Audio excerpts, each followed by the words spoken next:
Welcome back to Pastor Emilie's Story Hour. We're reading Pollyanna by Eleanor H. Porter.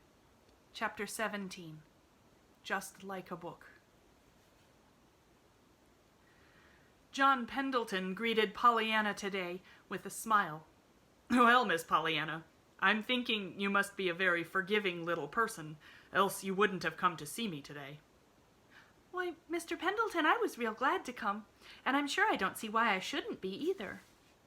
"Oh, well, I was pretty cross with you, I'm afraid, both the other day when you so kindly brought me the jelly, and that time when you found me with the broken leg at first. By the way, too, I don't think I've ever thanked you for that. Now, I'm sure that even you would admit that you were very forgiving to come and see me after such ungrateful treatment as that." Pollyanna stirred uneasily. "But I was glad to find you. That is, I don't mean I was glad your leg was broken, of course," she corrected hurriedly. John Pendleton smiled. "I understand. Your tongue does get away with you once in a while, doesn't it, Miss Pollyanna? I do thank you, however, and I consider you a very brave little girl to do what you did that day. I thank you for the jelly, too," he added in a lighter voice. "Did you like it?" asked Pollyanna with interest. "Very much. I suppose there isn't any more today that Aunt Polly didn't send, is there?" he asked with an odd smile. His visitor looked distressed. No, sir." She hesitated, then went on with heightened color. "Please, Mr. Pendleton, I didn't mean to be rude the other day when I said Aunt Polly did not send the jelly." There was no answer. John Pendleton was not smiling now. He was looking straight ahead of him with eyes that seemed to be gazing through and beyond the object before them. After a time, he drew a long sigh and turned to Pollyanna. When he spoke, his voice carried the old nervous fretfulness. Well, this will never do at all. I didn't send for you to see me moping this time. Listen, out in the library, the big room where the telephone is, you will find a carved box on the lower shelf of the big case with glass doors in the corner not far from the fireplace. That is, it'll be there if that confounded woman hasn't regulated it to somewhere else. You may bring it to me. It is heavy, but not too heavy for you to carry, I think." "Oh, I'm awfully strong," declared Pollyanna cheerfully as she sprang to her feet. In a minute she had returned with the box. It was a wonderful half-hour that Pollyanna spent then. The box was full of treasures, curios that John Pendleton had picked up in years of travel, and concerning each there was some entertaining story, whether it was a set of exquisitely carved chessmen from China or a little jade idol from India. It was after she had heard the story about the idol that Pollyanna murmured wistfully, "Well, I suppose it would be better to take a little India boy to bring up, one that didn't know any more than to think that God was in a doll thing, than it would be to take Jimmy Bean, a little boy who knows God is up in the sky.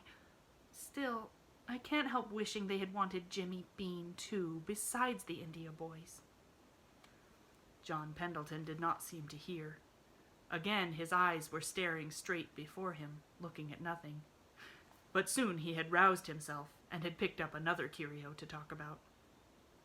The visit certainly was a delightful one, but before it was over, Pollyanna was realizing that they were talking about something besides the wonderful things in the beautiful carved box. They were talking of herself, of Nancy, of Aunt Polly, and of her daily life. They were talking, too, even of the life and home long ago in the far western town. Not until it was nearly time for her to go did the man say, in a voice Pollyanna had never before heard from stern John Pendleton, "Little girl, I want you to come see me often. Will you? I'm lonesome and I need you. There's another reason, and I'm going to tell you that, too. I thought at first, after I found out who you were the other day, that I didn't want you to come anymore. You reminded me of something I've tried for long years to forget. So I said to myself that I never wanted to see you again. And every day when the doctor asked if I wouldn't let him bring you to me, I said no. But after a time I found I was wanting to see you so much that the fact that I wasn't seeing you was making me remember all the more vividly the thing I was so wanting to forget. So now I want you to come. Will you?" "Why, yes, Mr. Pendleton," breathed Pollyanna, her eyes luminous with sympathy for the sad-faced man lying back on the pillow before her. "I'd love to come." "Thank you," said John Pendleton gently. After supper that evening, Pollyanna, sitting on the back porch, told Nancy all about Mr. John Pendleton's wonderful carved box and the still more wonderful things that it contained. "And to think," sighed Nancy, "that he showed ye all them things and told ye about 'em like that. Him that's so cross he never talks to no one. No one!" "Oh, but he isn't cross, Nancy, only outside," demurred Pollyanna with quick loyalty. "I don't see why everybody thinks he's so bad, either. They wouldn't if they knew him. But even Aunt Polly doesn't like him very well. She wouldn't send the jelly to him, you know, and she was so afraid he'd think she did send it."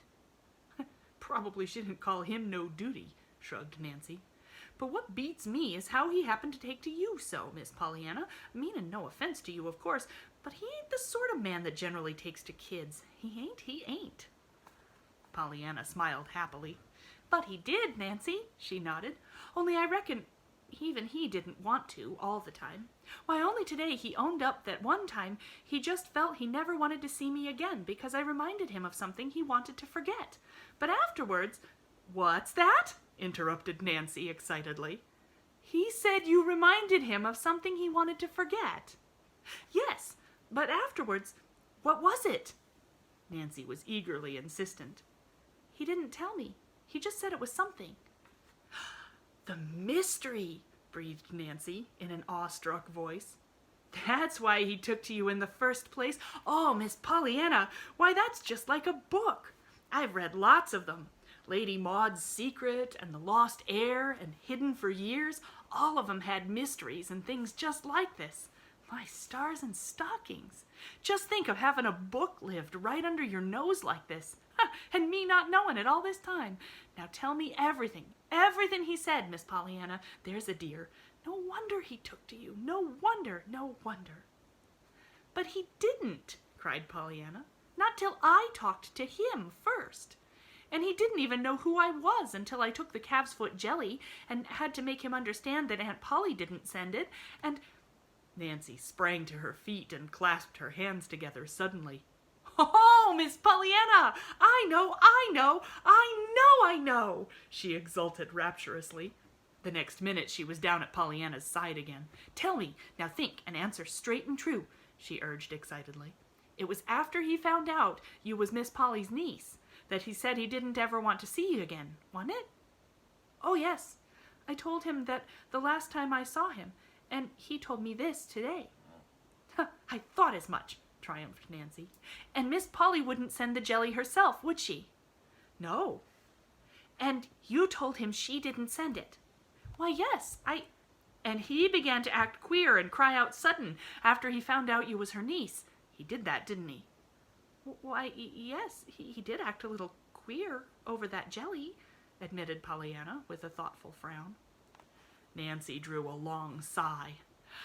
"Then I've got it sure as sure. Now listen.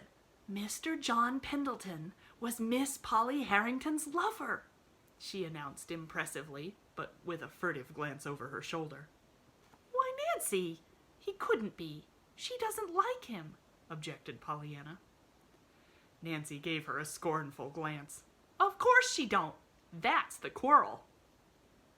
Pollyanna still looked incredulous, and with another long breath, Nancy happily settled herself to tell the story. "It's like this. Just before you come, Mr. Tom told me Miss Polly had had a lover once. I didn't believe it. I couldn't. Her and a lover. But Mr. Tom said she had, and that he was living now right in this town. And now I know, of course, it's John Pendleton. Ain't he got a mystery in his life?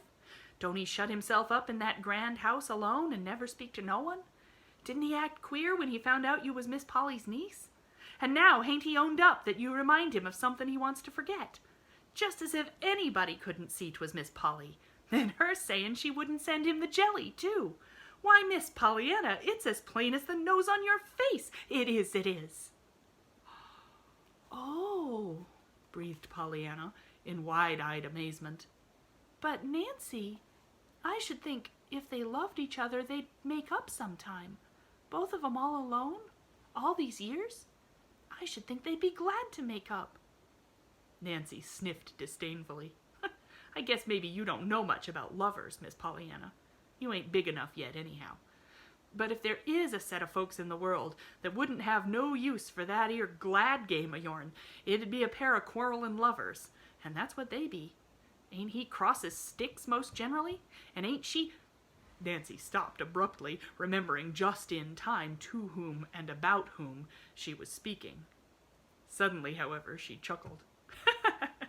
I ain't sayin', though, Miss Pollyanna, but what it would be a pretty slick piece of business if you could get them to play in it, so they would be glad to make up. But my land, wouldn't folks stare some? Miss Polly and him. I guess, though, there ain't much chance.